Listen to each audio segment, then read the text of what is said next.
안녕하세요. 대업에서 조선부터 방산 또 에너지 관련된 업종을 담당하는 멘토 황대근입니다. 오늘 흥구석유 함께 살펴보도록 하겠습니다. 아마 지난 영상들부터 제 영상을 시청해주신 분들께서는 아시겠지만 저희가 예상했던 시나리오가 계속해서 적중하고 있는 상황이죠.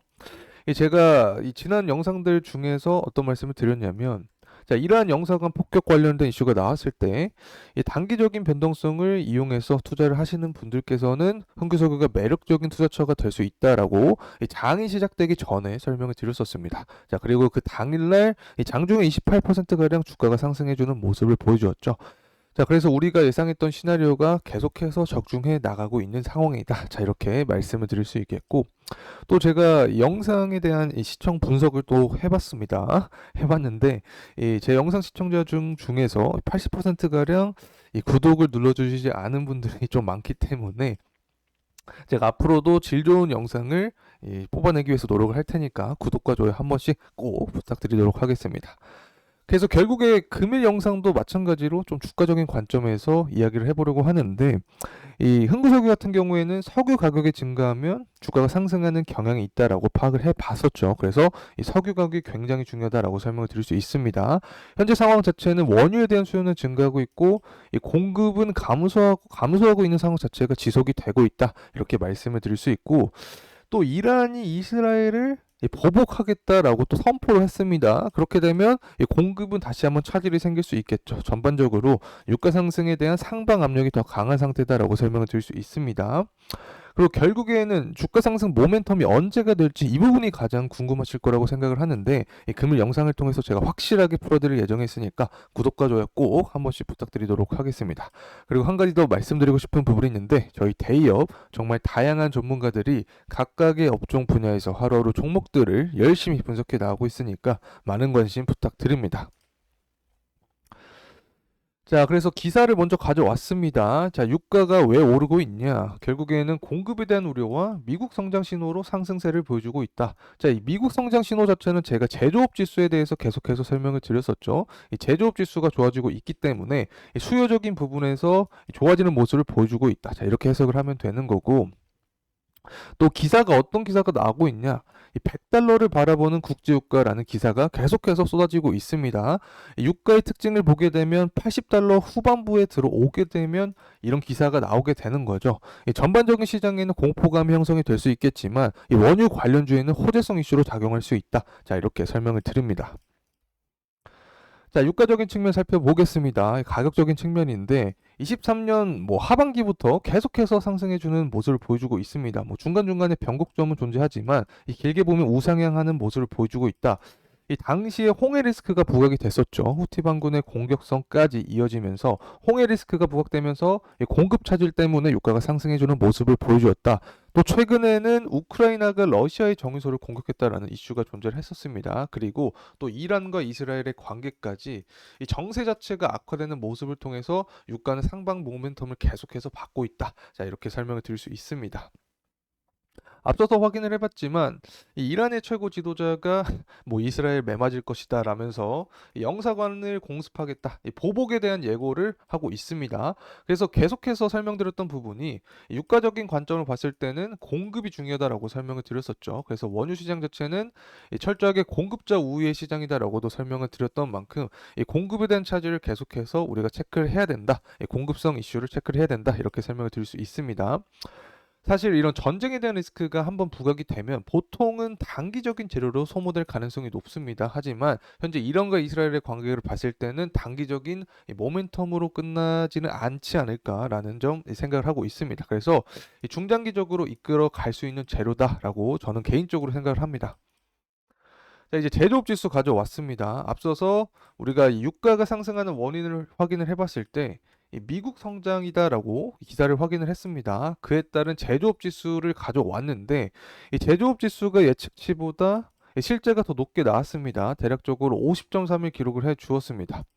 이 제가 50을 넘는 이 수치가 굉장히 유의미하다라고 설명을 드렸었죠. 이 지수가 50이 넘어가면 경기 확장을 뜻합니다. 다시 말하면 이 제조업 지수가, 이 제조업 경기가 좋아지니까 이 기름 자체가 더 많이 필요하게 되고, 그러면 원유는 수요가 늘어나니까 유가가 상승할 수밖에 없다. 이 수요에 대한 관점으로 지금 이야기를 드리고 있는 거죠. 자, 그리고 이제 중국적인 측면 살펴보도록 하겠습니다. 원자재 뭐 최대 시장이라고 할 수 있는 이 국가가 바로 중국입니다. 이 중국도 마찬가지로 예측치보다 실제가 더 높게 나와 주었습니다. 그래서 중국 역시 PMI 지수가 50이 넘으면서 이 경기 확장, 이 중국에 대한 원유 수요도 증가하는 현재 상황이다라고 설명을 드릴 수 있습니다. 이 전반적으로 보게 되면 수요가 계속해서 증가하는 모습을 보여주는 거죠. 그래서 이스라엘과 이란의 이 전쟁 리스크도 중장기적으로 끌고 갈 수 있는 모멘텀이 될 수 있고, 이 원유 수요도 증가하고 있으니까 전반적으로 앞으로 유가 상승 모멘텀이 더 강하다라고 설명을 드릴 수 있습니다. 자, 이제 금리에 대한 측면을 가져왔습니다. 최근 들어서 뭐 주식시장의 가장 뜨거운 감자가 금리죠. 금리에 따라서 이 주가 상승이나 하락에 대한 모멘텀이 계속해서 바뀌고 있는 상황인데, 이 23년 하반기부터 어떤 이야기가 나오고 있었냐면, 이 기준금리가 24년 상반기 3월이나 6월에 인하할 가능성이 높다라는 이야기가 나왔습니다. 하지만 저는 영상을 통해서 어떤 말씀을 드렸냐, 고용 지표를 봤을 때 그리고 경제 상황을 봤을 때 상반기에는 인하하기 힘들다라는 개인적인 입장을 드렸습니다. 그래서 현재 기사화를 보게 되면 이 첫 금리 인하 자체가 7월과 9월 사이라고 또 나오고 있습니다. 그래서 저희가 예상했던 그 관점이 계속해서 유효하게 작용을 하고 있다. 자, 이렇게 설명을 드립니다. 자, 이제 유가와 흥구석유의 이 상관관계에 대해서 가져왔습니다. 이 보라색 선이 이 흥구석유, 파란색 선이 유가입니다. 유가가 상승할 때 흥구석유 주가도 상승하는 경향, 하락할 때는 또 하락하는 경향이 있다. 뭐 100%는 아니지만 유가 자체가 흥구석유 주가의 선행 지표로 작용하고 있기 때문에 유가의 방향성을 파악하는 것이 앞으로 주가의 이 시나리오를 우리가 예측할 수 있는 그런 지표가 될 수 있다. 자, 이렇게 설명을 드립니다. 자, 이제 가격적인 측면 살펴보도록 하겠습니다. 현재 가격 구간은 이 13,850원의 가격대를 형성을 해주고 있습니다. 이 사실 흥구석유가 유가가 한 번씩 상승했을 때, 유가가 아니라 주가가 상승했을 때, 이때 당시를 살펴보게 되면 유가도 다 상승한 모습을 보여줬습니다. 계속해서 강조드렸던 부분이 이 전쟁에 대한 리스크가 부각이 되면서 이 공급 차질 이슈가 부각될 때 흥구석유 유가가 상승을 해 주었다. 자, 이렇게 설명을 드릴 수 있고, 이 중장기적인 흐름세를 보더라도 현재 수요가 탄탄한 모습이죠. 그리고 이스라엘과 이란의 관계가 이 단기적인 모멘텀으로 끝날 것으로는 보이지 않기 때문에 앞으로 중장기적인 관점으로 봤을 때도 이 상승에 대한 모멘텀이 더 강한 상황이다라고 설명을 드릴 수 있습니다. 그래서 우선은 이 가격적인 측면을 봤을 때 이 14,000원 구간에 투자 심리가 많이 잡혀 있습니다. 그만큼 매물대도 많이 쌓여 있는 상태인데 이 구간을 먼저 돌파를 해주는 게 중요하다라고 설명을 드릴 수 있고, 이 구간을 돌파해 준다면 그 다음 목표 구간은 이 전고점 구간이 17,970원 구간입니다. 그래서 이 구간을 모두 돌파해 주어야 이 상방에 대한 모멘텀이 더 강하게 열려 있다라고 설명을 드릴 수 있습니다. 자, 그렇다면 이 흥구석유가 언제 다시 한번 주가가 폭발적으로 상승할 수 있을까? 이 부분을 좀 이야기를 해보려고 하는데, 이 결국에는 이 중국 이 경기 회복세가 보여야 됩니다. 앞서서도 말씀을 드렸지만 원자재 최대 수요국 또 최대 공급국이 중국이기 때문에 이 중국 경기 회복세가 가시화되면 될수록 원유 상승, 원유에 대한 수요는 더 증가할 테고 이 부분이 흥구석유 주가까지 상방을 야기한다. 자, 이렇게 설명을 드릴 수 있고, 또 글로벌 제조업 경기 회복세가 지속적으로 나오고 있습니다. 앞서서 우리가 이 제조업 지수를 살펴봤었죠. 그래서 수요가 탄탄한 모습을 보여주고 있고 이러한 기세가 지속이 돼야 된다라고 설명을 드릴 수 있습니다. 자, 그리고 금리 인하가 7월과 9월 사이라고 나오고 있는데 저는 개인적으로 9월이 되지 않을까 생각을 하고 있습니다.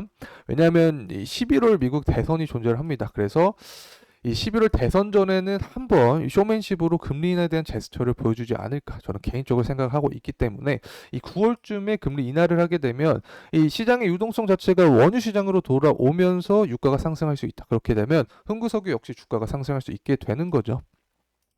자, 그래서 이런 관점이 계속해서 마저 나갈지는 제 영상을 꾸준하게 시청해 주시면 추후 파악이 가능하겠죠. 그래서 구독과 좋아요 꼭 한 번씩 해주시고 오늘 영상도 시청해 주신 모든 분들께 진심으로 감사 말씀 드립니다. 감사합니다.